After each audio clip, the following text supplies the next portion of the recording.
entice me. Oh, mama. Oh, do that.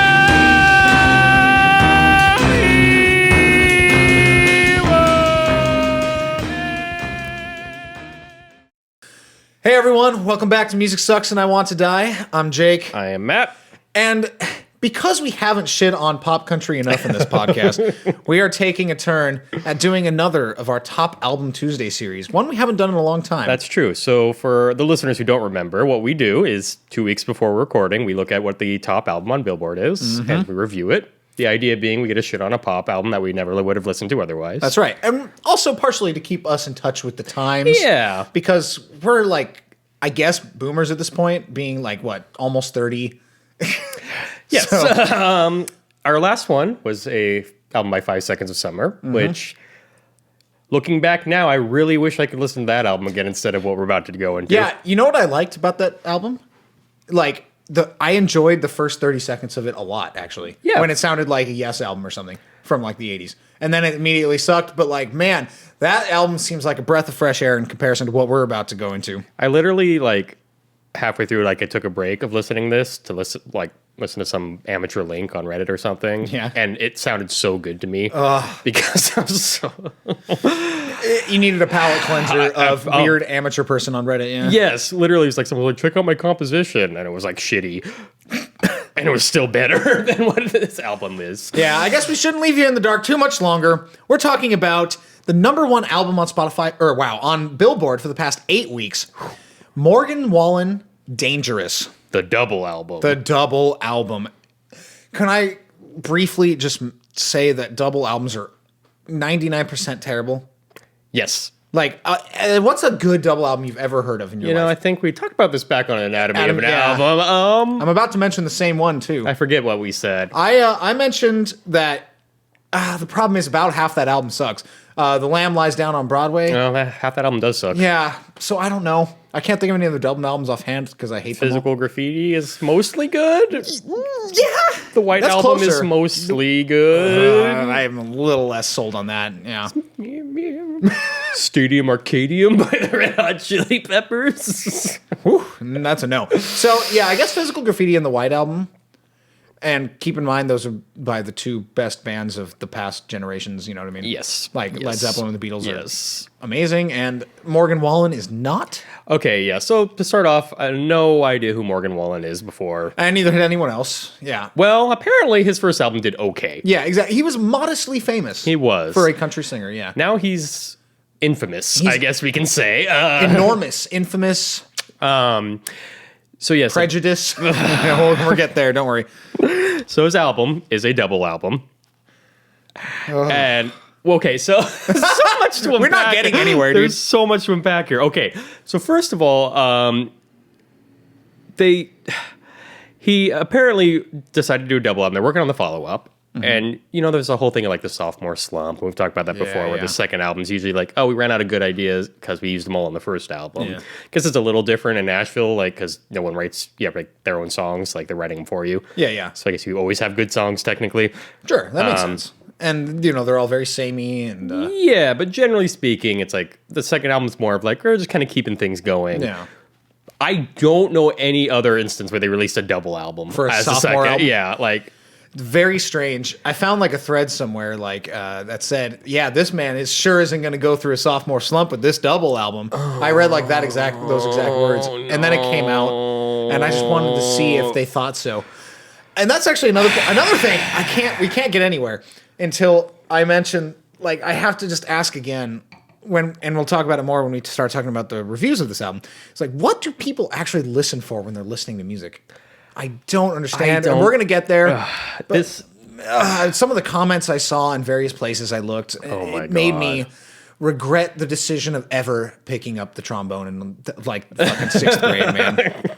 Oh my god! So apparently they were like come up with a second album, and then COVID hit, and so that delayed everything. And so I guess he was talking to his producer or manager or whatever, and was like, hey, you know, I have all these other songs and it's been so long. It's like, maybe we should just go for a double album. And then I wrote a bunch more and we had enough time because of COVID that I could record a double album. What a god. What a god. So this album is what exactly here? 137. 137. 1 hour, 37 minutes. Okay, and how many tracks here we got? We got 30... 34 or something? Oops, sorry, my computer's freezing. Was it 34? It's straight up 30. 30, okay. 30 exactly. Unless, however, you listen to the deluxe edition of the double album. Show of hands, who listened to the deluxe version? For those of you not listening on YouTube, none of us raised our hands shockingly enough. Okay, but any case, amateurish, like, I guess that wrong word, but like somewhat new country artist. Yeah. Second album. Fresh country artist. This album, double album, came out as number 1. Yeah. Why? Why? How? It's actually the first country album to stay on top for 7 weeks or more. Yeah, I was thinking it beat Folklore. Yeah. Wow, that's whack. Well, we should compare Folklore and this later. Oh God, because like to talk about Folklore that's again. True, yeah. Okay. Should we start outside of this album though, and why? There's so much shit. Okay, we're sorry we can't get anywhere right now, but you have to believe us that there is like a huge wall of stuff surrounding Morgan Wallen and this album and his career and the internet. Okay, let's.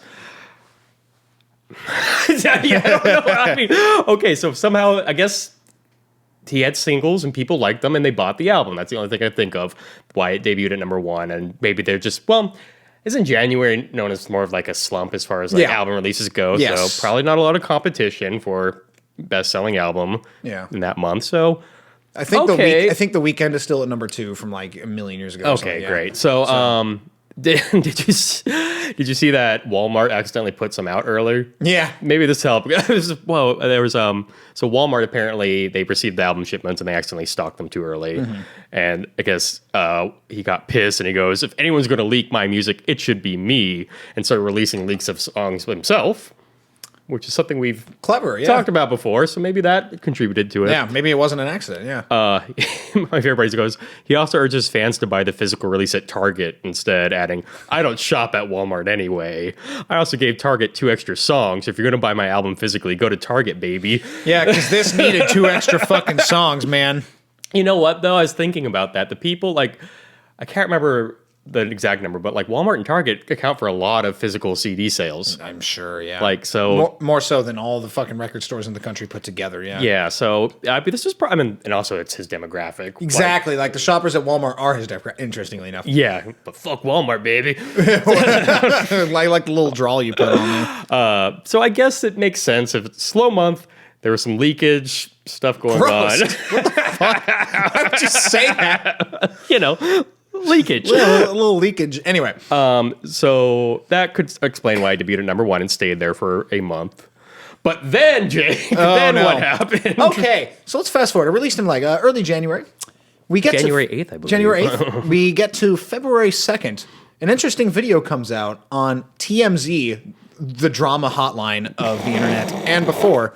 I think they had a whole channel, didn't they? On cable or something? The TMZ channel? I think so. Basically, their whole entire purpose in life is to get drama on celebrities and sell clicks or whatever they're trying to do. And they filmed a video of him outside of his house at 3 a.m. or whatever, being extremely drunk with a group of friends, where he said the N-word very loud and very proud. He said it a few times, I believe. He said it a few times. The context of it was his friend. He had like a friend who was blasted beyond all belief, and he was like, "Someone take care of this pussy ass motherfucker," and then "Someone take care of this pussy out." Beep. Beep.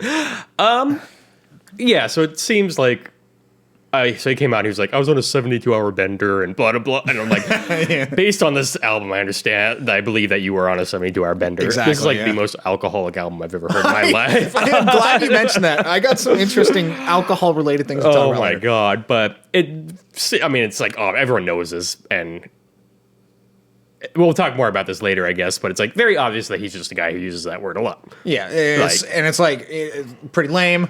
Yeah, and but- so he comes out, he's like, I'm sorry, blah, blah, blah, because you have to do that shit, Yeah, and yeah. blah, blah, blah. But what's interesting, though, like, let's see, the Academy of Country Music Awards halted his potential involvement in eligibility for the year's award cycle. Yep. The Country Music Association removed his digital content from their platforms. Yep. Big Loud Records suspended his recording contract Yep. and his agency. William Morris Endeavor dropped him, and some country artists, like some other people I don't care about, spoke out against him. Yeah. So to summarize all of the words he just said, he got canceled. He got mega yeah, canceled. about as hard as you can get canceled.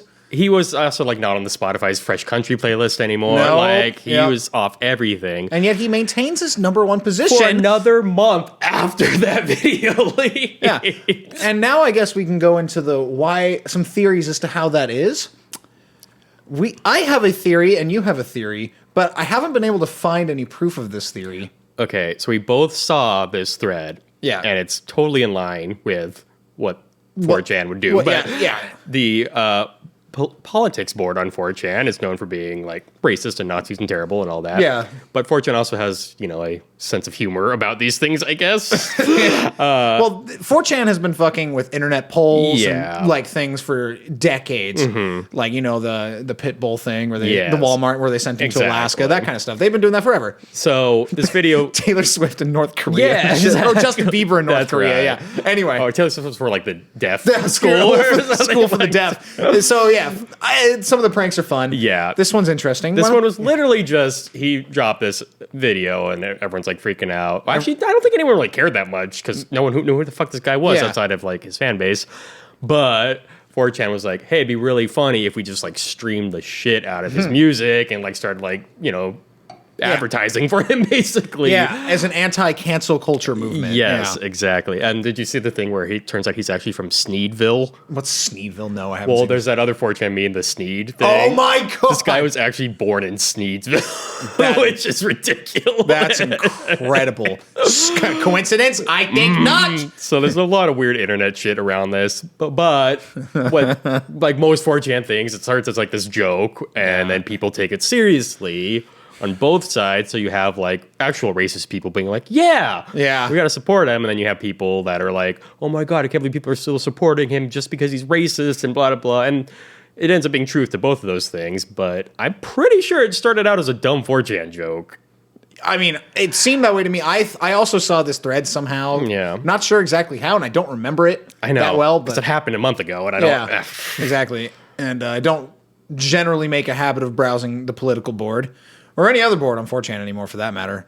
But there's this like memory in the back of my mind of seeing Morgan Wallen, like the TMZ video on 4chan, and being like, "Let's get this fucker famous" or something like that. Exactly. And I think they do that stuff a lot. So the fact that this is one of them that worked maybe does speak to the whole people are racist thing a little more. Yeah, than, and also the other side of that coin is, well, actually the same side of that coin is the anti-cancel culture movement, and that there is some pushback to cancel culture. Yeah, that is true. I will say, however, I looked at like the numbers, and I guess I didn't write them down. Wow. But after the video leaked, he didn't actually gain that many more like listens. I or don't think so. followers. It's- No, they were like his Twitter account went up by like 20,000, which obviously is significant to Yeah. us, but not to someone who already has 500,000 followers Right. on Twitter.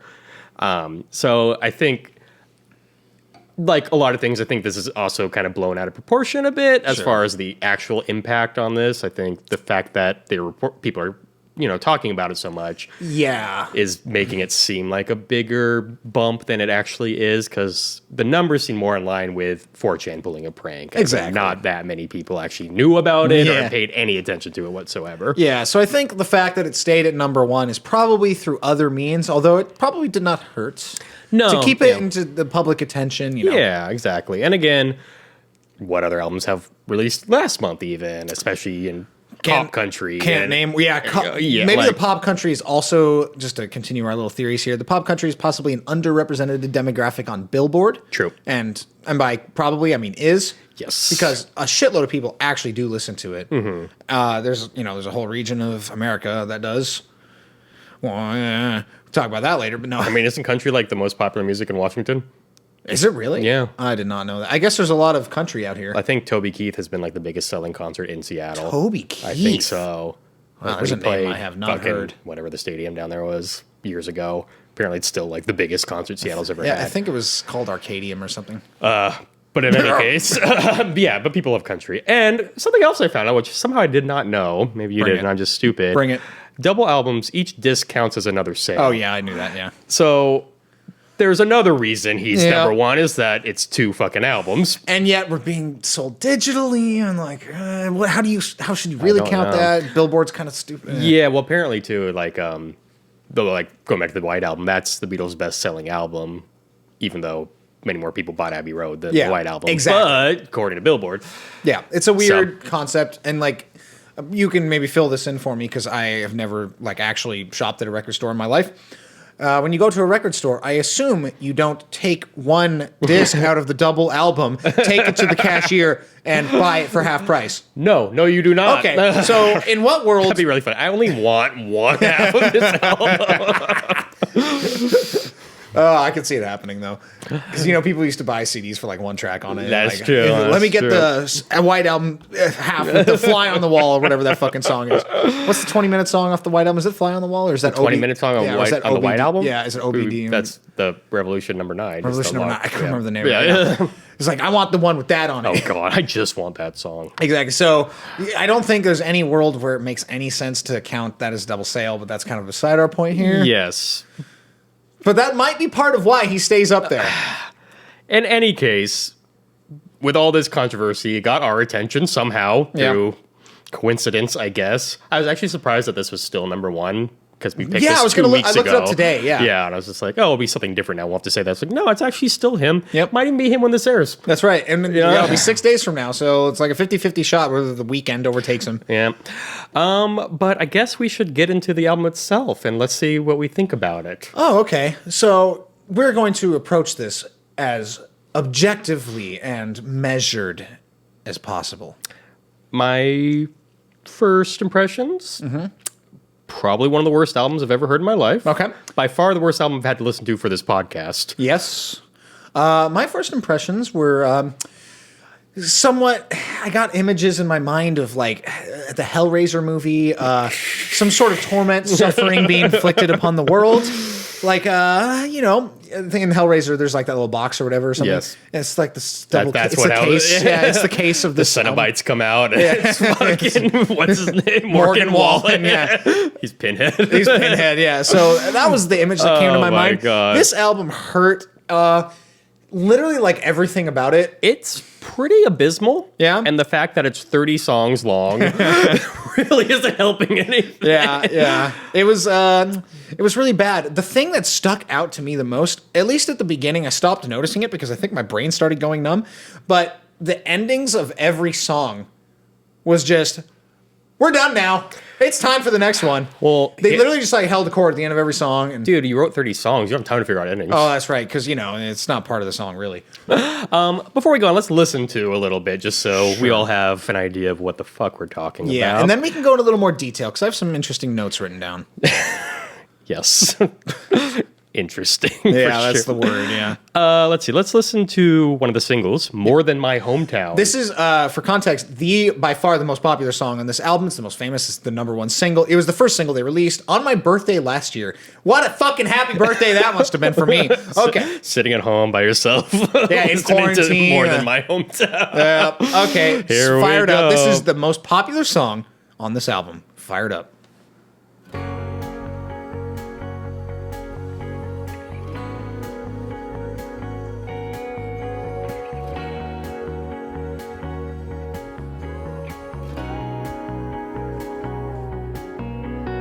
Girl, our mama's our best friends, and so are we. The whole town's rooting for us like the home team.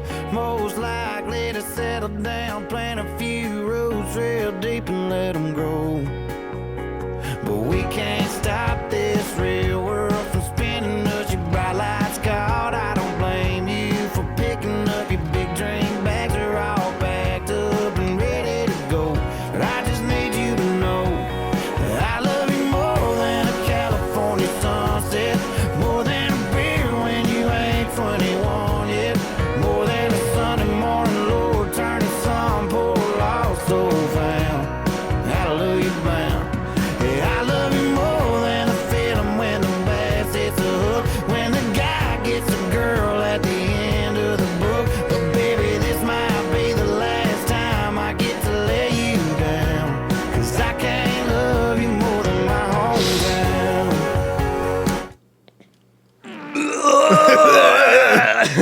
So this has literally every country stereotype ever rolled into one And the thing song. is, every song on this album has every one of those stereotypes on it. Yes, too. except for like 2. Yeah. And those 2 are really weird, and we'll talk about that. Even actually, those have most of them. Yes, Except like, with one like weird little quirk that makes it awful in its own different way. he.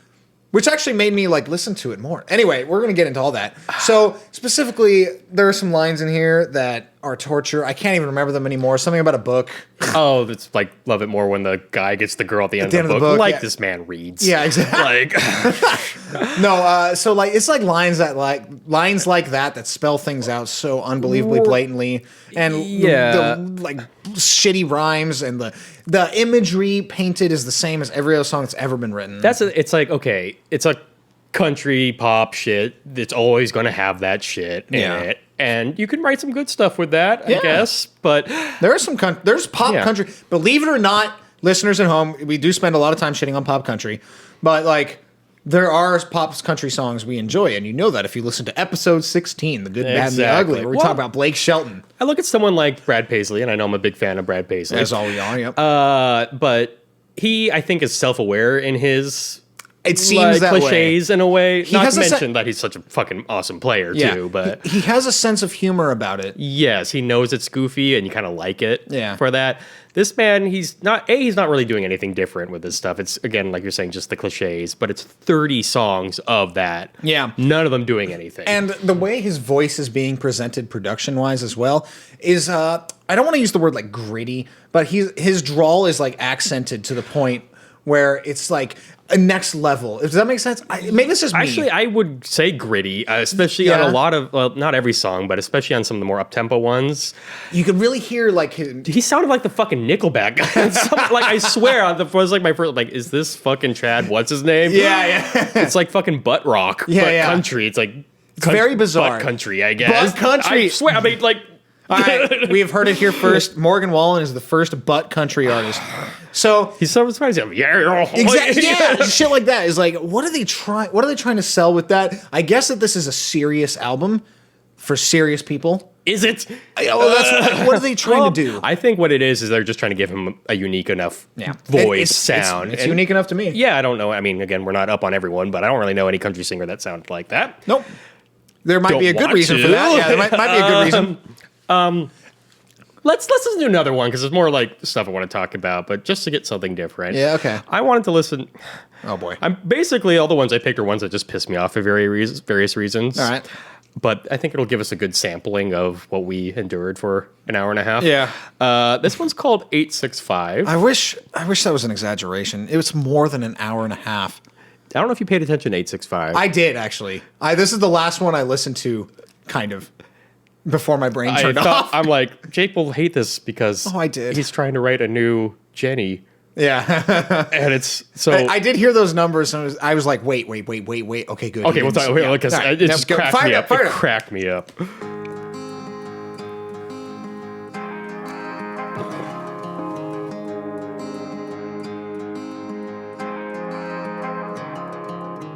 And Jack D, there's 7 on the label.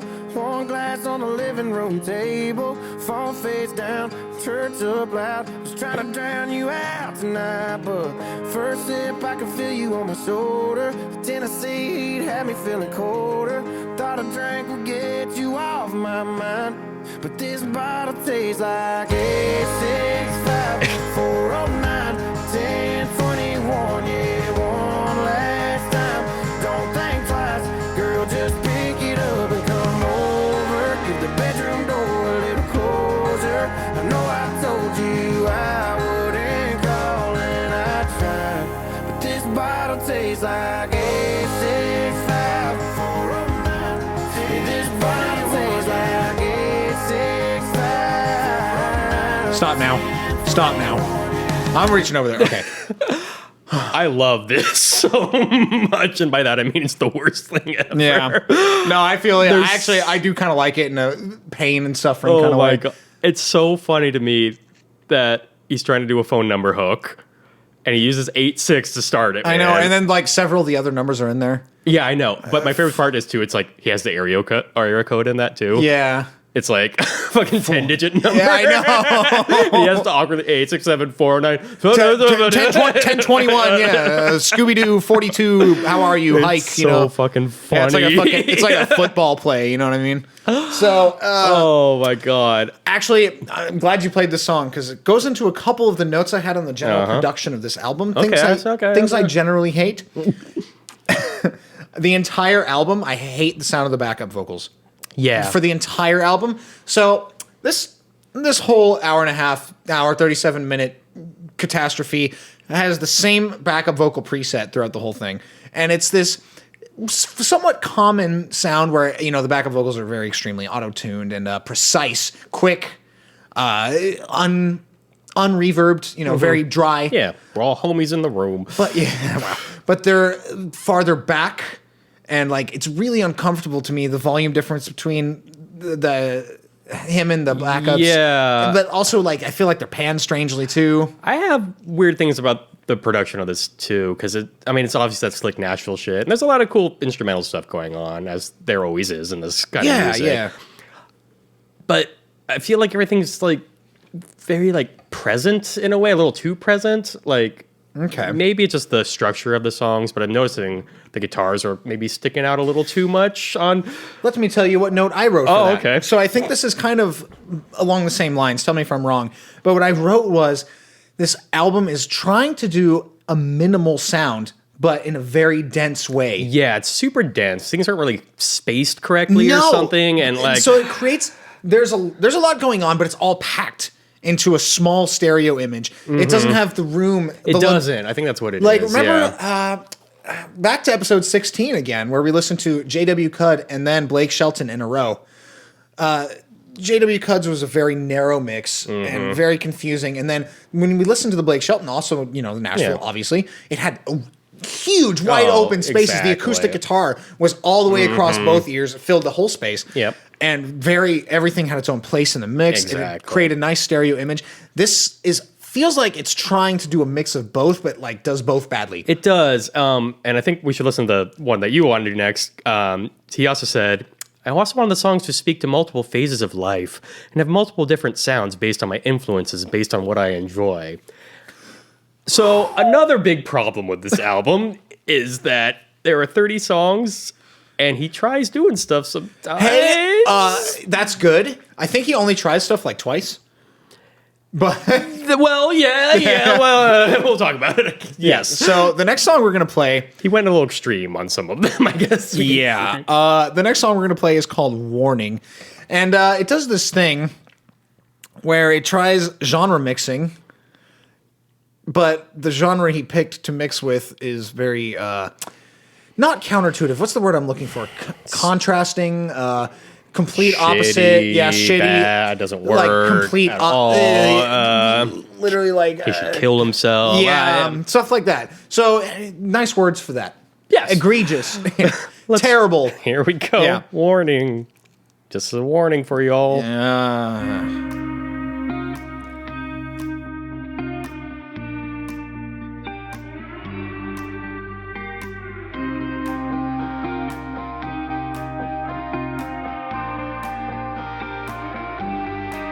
That neon sign hanging outside that bar should have said go home if you know what's good for your heart. And when she sat down in that 80 pie t-shirt, should have said watch out, and boy you're gonna wind up hurt. And that label on that whiskey on that shelf should have said don't buy no shots for no one else. Should have come with a warning. Don't sit right there, don't sip on what they're pouring. Her kisses come right in the morning. No, it ain't gonna end too good. Everything about that night I thought I wanted. Should've come with a warning.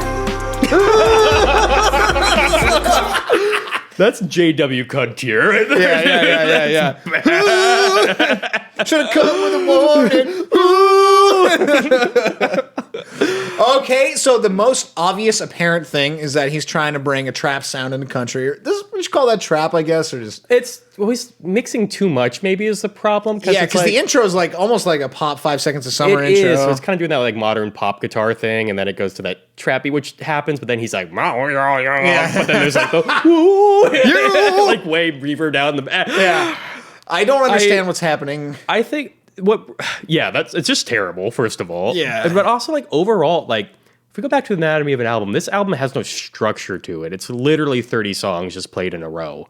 Yeah, at least when we talk about a double album like The Lamb Lies Down on Broadway, the structure of that album is very apparent. Yeah, like what they're trying to do with the whole hour and 45 minutes or whatever that album is.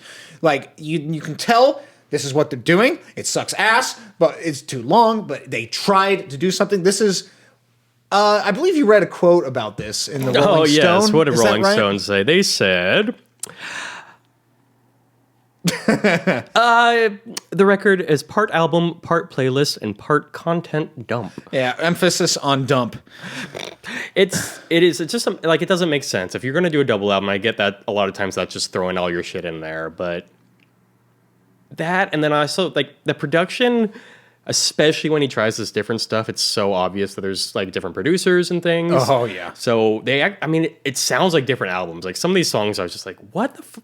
This is so different than the last 3 that came before it. Yeah. And that doesn't work. I mean, sometimes that can work, but usually you want more of a cohesiveness to an album as far as overall sound and mastering and things go. So generally, and to summarize, you want your album to have an idea, like at all. Yes. Generally, like albums are considered, at least to me, like albums are almost like a play or like something that has a defined structure somehow where things go in certain places and then they come back or they don't and they keep, Yeah, and we're not saying it has to be, I mean, you can have some of that like kind of old school acoustic stuff and then maybe some more like rocky kind of stuff. I mean, that's all within the boundary of an idea going through a country. You can do whatever you want, but it's obvious when you don't do anything. Yeah, just real quick to contrast that, the other one that I wanted to play, What You Thinking of Country Now? Yeah. I'm actually have to have you add one after that too. Okay, we can do that. This one, again, it's one of those things.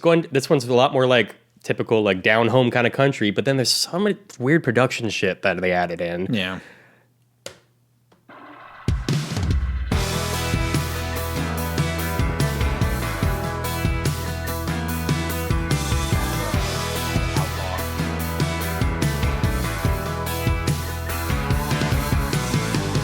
When I met you, I was chilling to some old Willie. Bet you were thinking, how'd I get up with this hillbilly? You saw yourself sitting pretty in the big city, and now you're big time digging on some little bitty back roads. Real slow, got your hand out the window. Now you took a little ride around the farm, and got to do a little fishing in the dark. Wrapped up in some country boy arms. Now you know what it's about. What you think of country now? Halfway down your first country mile, your country mama said it's gonna be a while. I didn't think way out was your style, but now you know what it's about. What you think of country now? Yeah. What? So to me, I mean, that's not weird. It's weird played after Warning and like, I mean, because I guess that's an example of how you can kind of mix genres. Like, it's a country, a little more like rocky kind of country. Yeah, But then it's like, okay, and then there's like some funky elements in there. It's got like the organ doing that, the acoustic guitar doing like the chicka chicka shit. Yeah. And to me, that's like, okay, that idea can work. That would sound fine with like Blake Shelton. Sure. Could do something like that. Yeah. You know. I would have an issue with Blake Shelton using the specific compression and drums he has in this, Sure. like and the reverb on the gate and the drums. Yeah, like, I mean, it really there's confusing. that. Anyway. But then it's his vocal delivery on it. Sticking out. And then kind of country boy. and, like, how do you go from that to the trap back to like the other like Yeah, and actually, the next song we have on there is going to be kind of related to what we're talking about. It's going to be another different genre. I'm not sure where this is on the album. I think it's like near the end of the first. Okay, so CD. pretty close to Warning, I think. Then But it doesn't matter. Again, this album has no cohesion, so Yeah. it doesn't it really doesn't matter. matter. This, like Rolling Stone said, this is basically a content. I will say the one unifying thing might be his mention of beer or whiskey in every single song. Yeah. When he said the whiskey label, I almost thought he was going to do a callback to the 806, 45, whatever. I mean, it's bullshit that in, was, like, every other song is H6. beer. There's 6 songs have beer in the title. Yeah. Or some sort of alcohol thing. Yeah, on and the that title. points to a general problem with, like, the country pops scenario. Yes. I guess that's fine, but, like... I feel like it's not, like, he really likes drinking. Yeah. like when he you said... really likes it. Like when you said, you're just like, yeah, I understand after listening to that album why he was on a 72-hour bender. You Yeah, know, it's like, this makes perfect sense. Yeah, I guess he's writing from the heart then. So who are we? You know, Who are we? who are we? Yeah. Do you want to hear Outlaw? I do. So the reason I brought this up is because in my notes, I don't remember the song at all because I think my brain turned off by this point. But I was kind of... I had thought about this and I was listening to it, and in my mind, 2000s pop came up in terms of melodic structure. Okay. And it also came up during the trap song. Yeah, for sure. Like, you know, the melody's very, the words are spit out very quickly, but also in like this pentatonic scale and has a very strong cadential point, almost reminding me of like a replay. You know, da da da da da da da da. So this song kind of has the vibe to me, Let's check it out. but still sounds like country.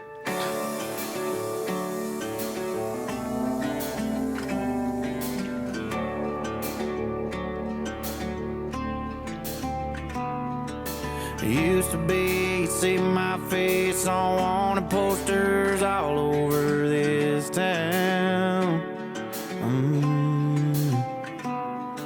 For leading lovers on until the dawn, just riding in and rolling out. I never thought I'd get caught. Yeah, at least that's what I thought. Till you rolled in like any old play with them guns blazing. Bang, bang, baby, them blue eyes got me like, take me in, lock me up, tell all them boys not to save me. Bang, bang, baby, that sweet smile hit me like lightning. Ain't trying to fight it. Stole this heart, ain't that the truth? Guess that makes you an outlaw too. Yeah. So basically, the entire reason for me writing that was the fucking bang, bang, bang at the end. That to me sounds like the hook to every 2000s pop song that's ever happened. Again, it's just so confusing to listen to because you're getting all these elements and they're not put together well. Yeah. In any way. Yeah, I don't know what they could have done to this song. Like, I usually try when we shit on things this with so little indignation and whatever. So I tried to offer like alternatives that could happen. What could you do to this to make it good? Not had it be a real song. I mean, like. Bang, bang, bang. Yeah, jigger, obviously jigger. the songwriting just sucks. But like. Not according to fucking Sony's Well, yeah, journal. we'll get to that in a second. But as far as like just the production and things go, like the arrangements, I mean. And that's exactly the arrangement of this song right here, Outlaw, is already bad. So the idea Yeah. behind that seems to be, and I think I listened to the whole thing earlier. I don't remember listening to this album. It was like 4 hours before recording this. So it completely evaporated from my brain. So when I listen to this, the entire song is without any strong drum presence, if I recall. It's literally that for 4 minutes. And to me, it doesn't seem like it wants that. And having like a nice stripped down ballad is fine, but it feels like when you start having the kick and then the quarter open hi-hat, you know, it sounds like you're starting to try and build percussive elements towards like a goal. Yes. But then it stays there 4 minutes and it sounds like this the entire song. I hope that's actually the case. I'm not just imagining it in my brain, but like I don't remember either because again, this is all such a mess. Yeah. I was just looking up because I was like curious. They were saying it's so all over the place, especially track to track. Apparently, that had one producer the entire album. wow. With 1, 2, 3, 4, 5 songs had co-producers, Oh yeah. but Joey Moy did the production. Okay. Oh no, what? Joey is known for his work with the rock group Nickelback. Oh my god! It all makes sense now. Okay, I'm sorry, guys. We did not plan that. Wow, that's fucked up. Wow. Actually, I was gonna say earlier, in a way, this could be produced by one guy because of the the extra genre kind of things, like the trap and the other thing. The trap is not that convincing to me because of like the weakness of the drum sounds and all that shit. But like, it doesn't sound quite the same, but you can clearly tell that's what they're going for. So, well, and that one actually had a co-producer too, but maybe he was just the drum programmer. Yeah. Wow, that worked out really well, didn't it? Oh Yeah. man, That explains He's a done lot. what? He's four. He's done like every Nickelback album. Cool. What's his name one more time? Joey Moy. Moy. He's a Canadian record producer. Wow. Can you even call it country if it's not from our country? That's right. Damn it. Yeah, damn. I mean, Explains a lot. it does. Yeah. I have a newfound respect. Oh, no, I don't. That's right. I still hate it. It's like, I think we should go into the critical response here in a second. But I guess just before we delve into that, just as a final thoughts on the album, like, what would you say if this was maybe his like fourth or fifth album in his career? I'd say his career's winding down. Yeah. And he's looking for a nice swan song. Mm-hmm. If depends on the quality of his other albums. Sure, but let's say he was a modestly good guitar player. I would be like, yeah, it seems like this is a guy looking for a way out. Or just Or tired, has his, wants to experiment. yeah, or has these like, ideas he's been working with forever, yeah, and just like, let's fuck it. I have money.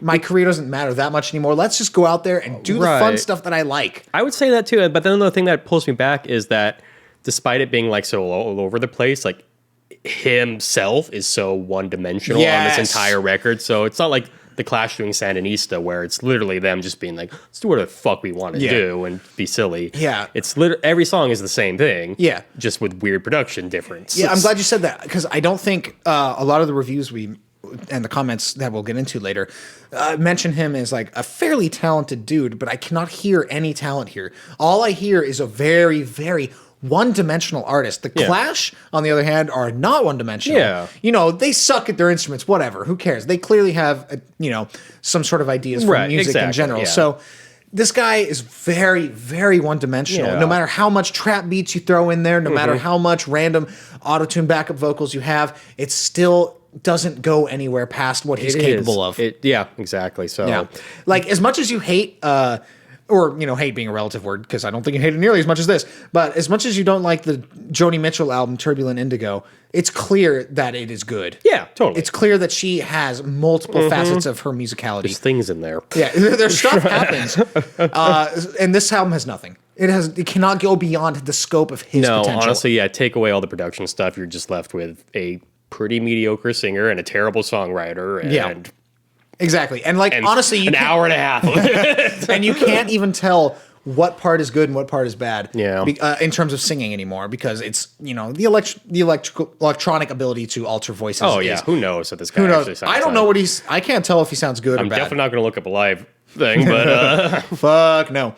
So the next segment here is going to be how much we hate music critics and how stupid they are. Yes. Because Jake took personal offense to some of this. I actually took personal offense. And I'm actually often offended by music journalism, so it's not that rare. Yeah, we've said it many times. Music journalists are the worst ever. Yeah, okay. Before we start this segment, is it wrong of me to ask that my music journalists play music?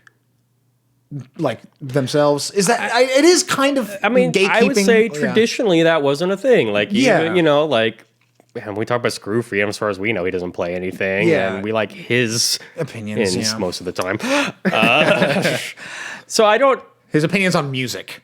I think...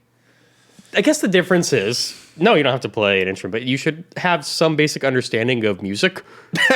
And I feel like a lot of modern reviewers do not have a basic understanding of music. It's pretty clear from Piero Scruffi's writings that he at least has taken the time, maybe not engaging in music in terms of it, like approaching it from a music theoretical standpoint, but it's clear that he took the time to try and understand what about music elicits certain emotions at certain times from people and for what reason. Yes, exactly. I don't know he'll know what a major chord is versus anything else, but right. But it's clear he that can hear what's going on. Exactly. And there's lots of musical artists throughout history with that same level of knowledge, I would almost put the Clash there. Yeah. Yeah. So music journalists at least should have an understanding of what the fuck music is for and why. Yes, I think they tend to take it these days too much in the context direction. Yes. Which is an important aspect, I think. Very, and actually, again, Scroofy does a we've great done job of that, including talked about context. that. Yep. But it stops there.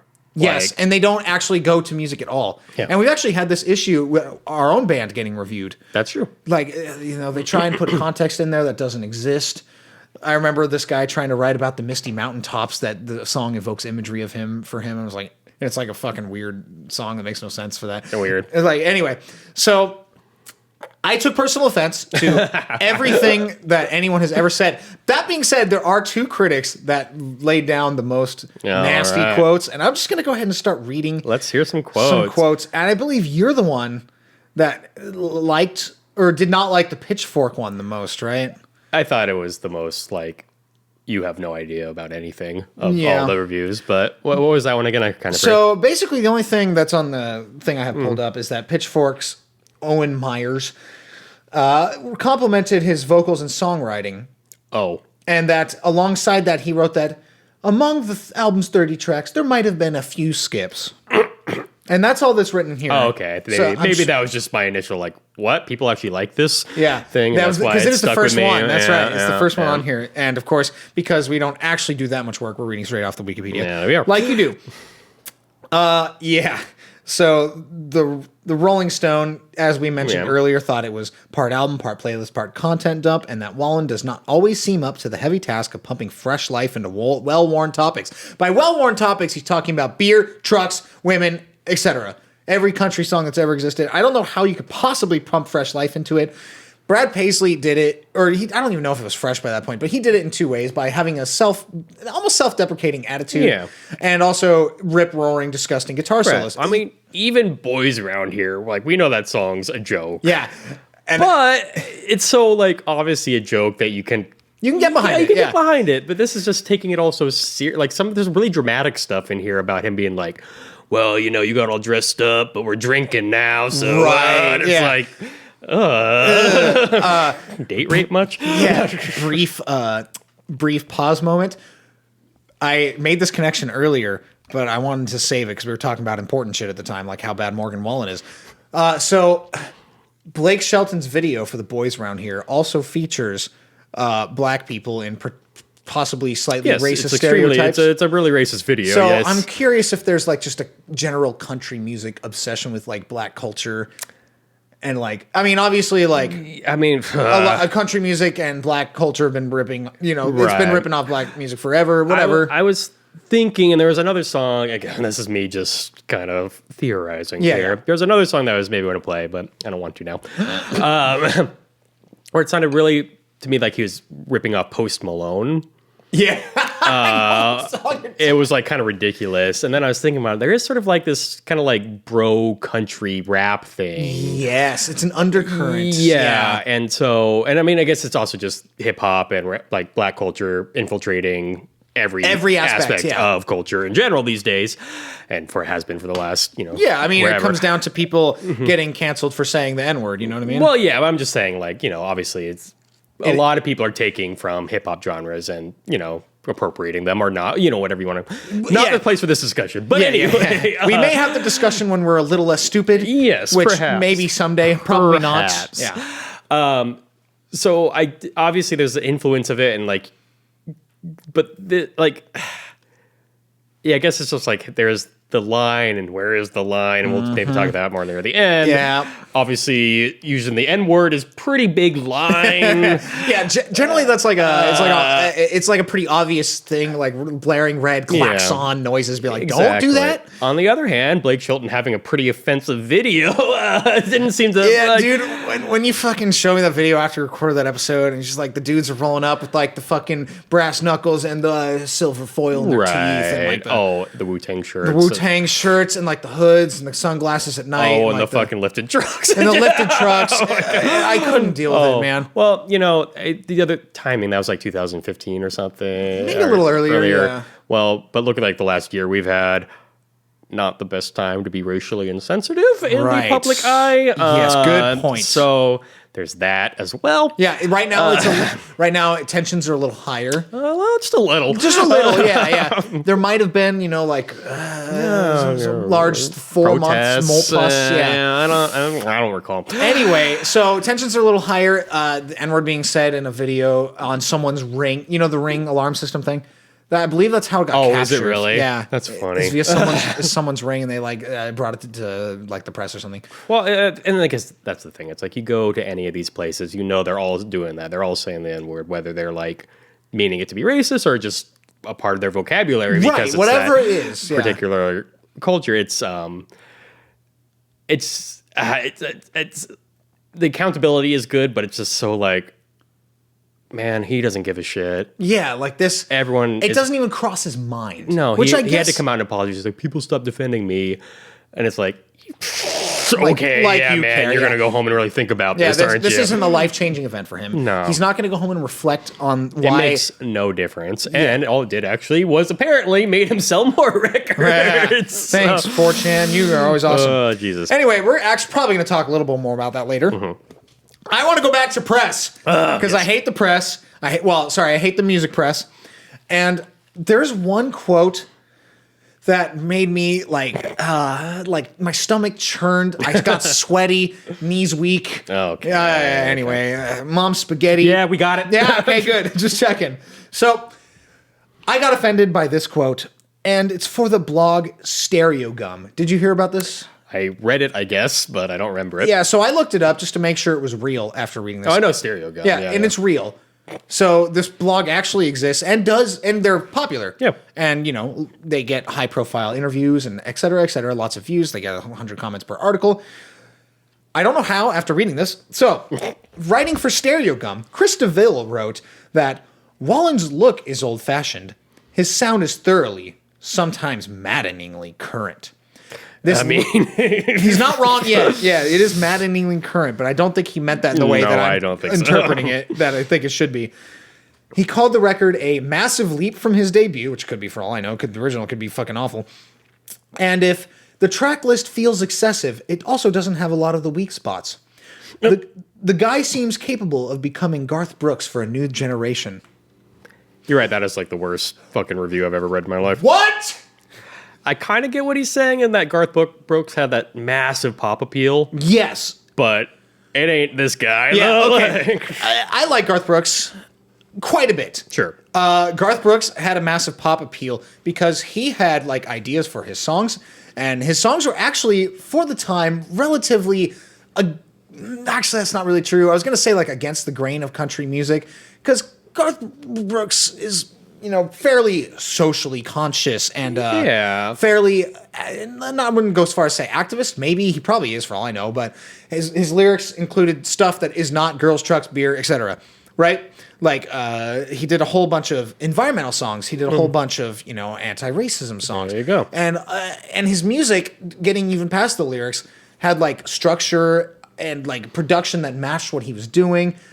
And yeah, his stuff sounds pop country, but he was early for pop country. I was going to say, he was kind of the forefront of that, right? He was I think early 90s was where he started. It's when that sound really started coming out. Yeah. And what kind of sound is this guy trying to push out there? Stuff trap, stuff that's done better by other people. When he said that he's capable of becoming the Garth Brooks for a new generation, that really hurt my butt. It's really pathetic. It's pathetic, yes. Why did obviously this is a valid thing to do, but it's I swear every fucking review is, regardless of what album, is literally, it's like this other person. So I don't actually have to describe or anything. You can just imagine this other person. That's right. And I want to kind of move on from this to the New York Times quote that I'm about to pull up. And again, this comes to another thing where we might interpret the words he's saying differently than I think he did. I would imagine. So here's what he said. He said that from the New York Times leaves ample room for musical variety. Yes. Yes. And he also called the record a modern Nashville studio product aimed for radio playlists and eventually big concert spaces. That is true. That is a fact. That is true. That's the entire reason. Look at Nickelback, right? That's all they were trying to do. Exactly. Modern rock and big stadiums. So What did he mean by that? Because I have the feeling he meant like this is a work that will push things, in a more modern direction. I don't know if I took that same Yeah. meaning from that. Maybe I'm just so offended and butt blasted. It seemed vague enough that he might have just, I mean, if you just take it as what he says, I don't disagree. Yeah, that's right. It doesn't really mean it's a good thing. That is a fact. Yeah, what Yeah. it is made for is playlists and big concert Yep. spaces, Exactly. which is what you're going for. That's fine. You know what I mean? Didn't have to be 30 fucking songs. Exactly. Like, man, this is a content dump. That's, to me, the best quote. Except for the next one. So, there are good people out there that understand things. And, of course, I say that because he agrees with my opinion. Therefore, he's right. Obviously. Of course, that's how that works. But it feels like some people kind of catch on to certain musical ideas better than others. Chris Richards, writing for the Washington Post, opined that the album feels about 19 songs too long, and that time never seems to be moving fast enough on it. Yes. That would be my review of this Yes. album. And that's summed up in the most eloquent way possible. Time is not going quick enough. I wonder what this album would be like at 11 tracks. I know. I would probably still not like it. I don't think I would either, but I don't think it would be torturous to listen to. I would probably understand a little harder why it was on Billboard's #1. Yeah. Because it and probably some of those tracks would not include like the trap track or whatever ends up in the 11-track version. So I probably would, though. yeah, I guess so. But that would make me hate it more. But Well, I will say we were kind of shitting on the production and his voice, but I do see how if you hear that on the radio, it kind of grabs your attention. It's really formulated for that. yeah, and we mentioned like his voice is like a grittier, darker version of a country drawl. Yeah. So in that way, it's very calculated to appeal to a radio playlist or a big concert Exactly. space. Yeah. Especially on the radio. I mean, this whole thing, the whole loudness wars thing we'll do at some point. When we I'm know anything, which sure is never, we'll have David back on for that. Yeah. But I'm sure this is compressed all the way to the top. And oh, dude, I'm sure I haven't, dude. Every pops fucking out your car speakers. I'm yeah, sure. yes. Yeah. The waveform for this is just a giant black bar straight through. Gotta be. Which is fine, but it's just so weird. The production just doesn't match anything he's doing to me. It's bad. I think. God, I didn't want to talk about Folklore. I know really you didn't want to talk I about know. Folklore, and I know I hated that album. I know. I think I even liked it more than you. You yeah. did. I will say Taylor had an idea, and it worked. Yes. It was country mixing other styles, Yep. not to the degree that Thank this Christ, did. It was a much yeah. safer way of doing that. But still, it was a modern country thing, and she had cohesion. The Yep. album had an arc to it. Yes. It even had stuff that you even wanted to listen to sometimes. Yeah, I can't say compared to this, I really can't say anything bad about Taylor Swift's Folklore anymore. Given the choice to listen to 4 songs off this album or Folklore, what would you pick?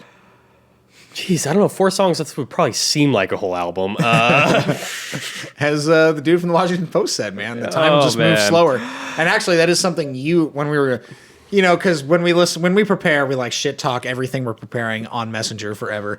And you sent me over, it's like, this album feels 30 times longer than it is. It really does. And that's, I guess, to summarize everything I hate about this album, it's that and that pop country sucks and he's trying too hard to do different things. Usually when we review albums or talk about albums on this show, I listen to them like 3 or 4 times in the 2 weeks leading up to it. Yeah, same, Because, yeah. if it's something I'm not really familiar with, I'm not going to get super into it, but I want to know enough about it. Right, to not appear like a jackass. This one, I listened to it this morning for the first time because I knew it was going to be so terrible, and it was a double album. I just didn't have the patience. Yeah. And so finally this morning, I put it on, and I physically could not listen to it again. Yep, same. Even stuff that we don't really care for that much, I will listen to 2 times at least. Yeah, exactly. Like This, I couldn't do. I made it through Folklore twice. There you go. I made it through this about 0.8 times. And no, I made it through it technically, but I'm not sure my brain was on anymore. That's another thing I wondered too. Is this... And I actually took breaks too. I paused the album after a song. I went away to go outside, feel Life. feel life upon my cheeks. And then of course it's Seattle 'cause it's fucking freezing and raining, whatever. But I came back, listened to it some more, and then by the end, I was sitting on my couch, my brain was off. I couldn't I couldn't process it anymore. I know. And then it got generally good reviews is the thing. Metacritic has it as 67? 72 on 72, Metacritic. right. Which for Metacritic, that's, I guess, maybe more average, but to me, this is like in the so 30s. below Yeah. average. Ugh. Yeah, there's a couple ratings that I think do a little less. Like Rate Your Music, I think is at about a 5 or maybe a 5.5. But Well, even All Music, I'm looking right here, has like a 4.5, and I Yeah. usually agree with All Music for the most do or part. do not? I usually do. even lower, What? even lower than 4.5 for All Music. No, they have it 4.5. Oh, out of 5, Yeah. not out of 10. No, it's out of 5. Whew, okay, never mind. I was Yeah. like, wait, that's good. Oh, that's out of 5. Yikes! Yep. So basically, it comes down to people who write about music don't know shit. Of course, the logical question then is, do we know shit? And the answer is yes. We know everything. That's right. Listen to our opinions because we're right. Some afterthoughts I had, since we're kind of winding down here, I think. Yeah. I'm so done with this, dude. Is this album meant to be listened to as a album? Well, Was again, that ever that's the something we've talked about in the past. Are albums released today meant for that in a general sense? Exactly. I think. Okay, broader topic here. What can we learn from the music industry about this album being as successful as it is? It seems kind of like a fluke, but there might be some stuff going on here. I don't know, because in some ways it seems like a logical continuation. For instance, albums being more about the amount of stuff you can have on it goes back to the 90s when the compact disc was invented. Sure. And then you had to start filling out a digital time length of, Right. what is it, 100 minutes or so? No, 80 minutes, yeah. So in some ways it goes back to that and trying to stuff your albums full of shit as possible. Right, and it seems like this guy seems like an idiot, first of all, from what I've read. So I totally 100% believe he was just like, fuck it, let's just keep recording and put it out. It'll be great. Yeah. And I guess it worked. But I'm a little surprised that like the label let him do it. I don't know. So the Nashville labels are interesting. That's true. Yeah. I don't really know much about the pop country side. Yeah, of this. I don't either. So I'm not going to try and comment too much. What's this album? Is this label called like Big Sound or? I just had it up. Hang Yeah, on. it's like sound label. But the point is, it's Big Loud. Big Loud. Thank you. I was like, what? Big. So the label Big Loud. It's tough to say what the decision-making process is anymore for a major label. But for country, it seems a little more straightforward.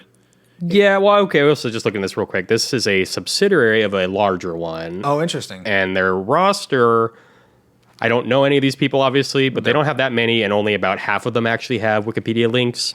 So perhaps they're a little bit smaller. Okay. So they might be more willing to try stuff out, I guess. This?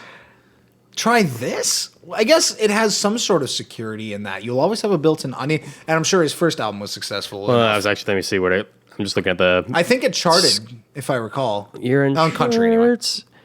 Well, I only got to 44 On the country. On the country. Okay, well that's not bad though. Billboard. Oh, I got to 10 on Billboard. Yeah. Oh, when it came out. Oh, okay. So its weekly performance, it got to 10. Yeah, exactly. That was its yeah. peak. Okay. Yeah, then that's pretty good. Got it. So okay. He did well. Yeah, he did modestly well. So I think the label, whose name I already forgot, Loud Sound. Big Loud. Big Loud, fuck. How dare you forget that generic name for Very a label. memorable, yeah. So I think their decision-making process is more along the lines of, we have a modestly successful artist, let's try and bring it as far as we can now. That could be. I mean, there is, I guess, the whole if less is more. Think about how much more would be. Wow. So that's probably a selling point. It leaked. Yep. Maybe Maybe it's planned. And then he got to leak it himself. And the right. great thing about leaking like 4 or 5 songs, in this case, that's not very much of the album. So That's right. You still got plenty to shop for, you know? And again, his demographic seems to be one of the most people that are buying CDs. So again, Right. bang for your buck kind of thing. Oh, a double album, I'll pay the extra $5, $6, $7 for that. Yeah. Because I like this guy. Somehow. So I guess I could see the logic behind doing it. Or maybe it's Yeah. just COVID and they're like, let's try some shit out. Yeah, we're bored. Who knows? we can't make money from touring or anything right now, so Yeah. let's see what happens. And it ended up doing what it was supposed to until that happened, and then it did more than it was supposed to. Yeah, they hit upon a gold mine somehow, but the problem is I can't tell where they're digging. Okay, so some theories I was read and had thought of, like, when you have any sort of, big thing happening like that, drama, people are going to start listening to it. Right. Again, we would have never listened to this album otherwise. Definitely not. But the other thing is, since it was removed from streaming, like all the other like services and the radio and stuff, you had to buy it in a way. Yeah. If There's you're a term for that. I think it's called like the Streisand effect or something. Oh, I don't know. Yeah, so the Streisand effect I think is slightly different in that the more you try and take something away or I guess censor it, the louder it can become. There you go. And I think that might have something to do with it. It might. I mean, obviously it's still like on Spotify, but it's not featured, yeah. This genre is very radio heavy still. And obviously physical CD heavy too. So if you hear that he's being canceled and either you like agree or don't agree, or you're just kind of curious and you were not hearing it, you might I'll pick this up at Walmart. Yeah, it's just like floating in the back of your mind because it's being talked about so much. Well, because I remember too when Spotify was first still getting really big and became like the main thing. I remember Taylor Swift refused to be on Spotify. Yep.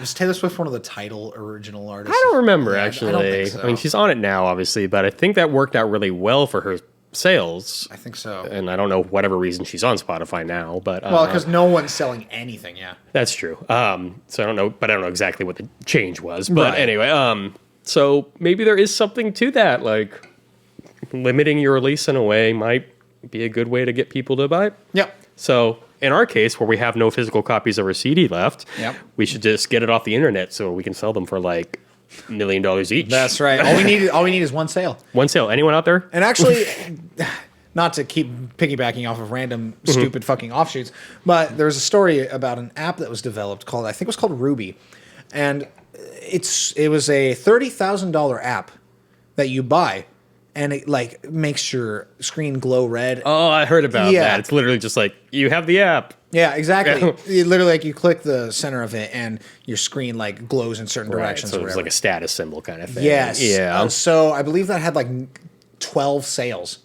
That's all you need. Or something. Yeah, exactly. So you just got to look for your market, man. I guess the economics of music is so weird, confusing. Yeah, it's like I wish we were smarter. I mean, well, I don't think anyone knows what's happening. Is the thing? It's not like we are dumb, but like, how would you like supply and demand this kind of shit? Yeah, like what economic principles lead to this? Yeah, because there's plenty of supply, but it's just not in the area you normally would have it.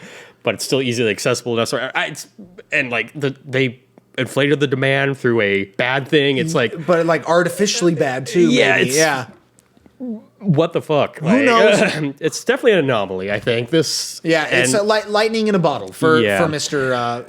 Wallen. I know. I can never remember his name. Morgan Wallen. I don't know why I can't do it. Walmart. Duh. Oh, we got it. Yeah. Target. Walmart. Morgan Wallen. That doesn't work. No. But that might be interesting. I don't know. I feel like there is something to learn here. I mean, not that we could use it, but it's a weird decade of music, and especially this last year has been weird. It's interesting. Although in the scheme of things, I don't know how much more he sold than anyone else, nor in the years past. Probably less. Yeah, I imagine. just because it's not. I mean, so pop country in general is a less popular genre than pop. Imagine that. Maybe not though, sales wise. Maybe not. Yeah. It's interesting because I don't really want to compare this to like politics, but I'm going to anyway. So things like cable media, cable news media are very much a demographic of older, just might as well say it, more conservative people and people from a certain region of the U.S., like the South or the Midwest, where cable news and older things like that are dominating still to this day. And that might just carry over to things like country music, where CDs are still popular. Yeah, very well could be. So you could tie in something like that. I'm obviously don't have giant statistics in front of me, but it's an inkling I have, a hunch, that's possibly related, that people that prefer older styles of media, like a cable news, may also prefer music that's similar to what they've had in the past and in a format they understand. For sure. Or are just more familiar with, whatever. So that could be something you try and draw. Yeah, it's hard to say. I mean, we're not the people to ask, I guess. But Yeah. real question is, Oh, boy. how long till they quietly uncancel him and he's back at the award shows and on his label and everything? Well, if they did that, that would be so in lack of integrity, lack of... The utter hypocrisy of Nashville canceling this, man. Like, we all know what you guys say. I'm not buying come on. any. Like, we saw the Blake Shelton video. yeah. Come on. He got caught. It sucks for him. Yeah. But, like, I know everything else. Yeah, Like, that's right, dude. You know, you guys... Dude, your fucking last Big Loud...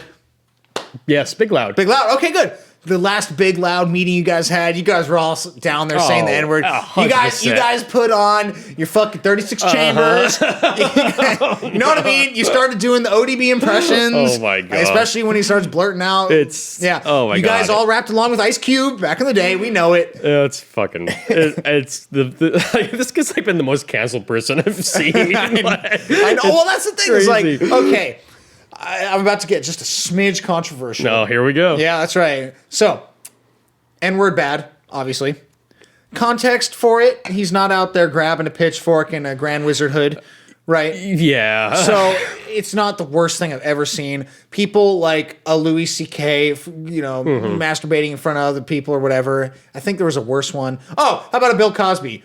There's Bill Cosby. Bill Cosby should be canceled forever. I think he is. And he still, is. Yes, He will be yes. canceled forever. And there are times when it is a good thing. This time it's like, probably, I guess, but maybe not. I mean, again, I think it's the whole 4chan thing. Yeah. It's like literally this would have been a blip and that no one will remember a month later. Yeah. Had it not been the flagship of cancel culture. The flagship, exactly. It was a guy getting persecuted for Like, saying something, After right? the last 4 years that we've lived in, it's like nothing matters anymore. That's right, The yeah. news cycle moves so fast now. No one gives a shit. Anyone who's really upset about this probably doesn't listen to his music anyway. Yeah, and also Like, we'll forget in a week. They'll forget in a week. It's over. Yeah, it's stupid. Yeah. I mean, I'm not saying accountability is good, but Yeah, well, actually, but how out of hand this got is crazy. Yeah, and just like seeing the fallout, or not the fallout, but yeah. like the continuation of I am everything. curious how much longer this will be at number one. Because like, I cannot imagine it being another month. I can't. I don't know. So I guess it depends what else comes out. yeah, I guess Yeah. so. But like, I guess today's like March 8th or so, 9th. Yeah. I bet by April 4th, it'll be probably down to number 3 or 4. That's still kind of crazy. I know. I think this is a lingerer until like June. Yeah, you're probably right. But yeah, I'll be fucking wrong, I'm sure, because I do not understand the music industry anymore. But I cannot possibly talk about this album anymore. I think that's fine with me. Thank God. What are you even listening to besides Morgan Walmart?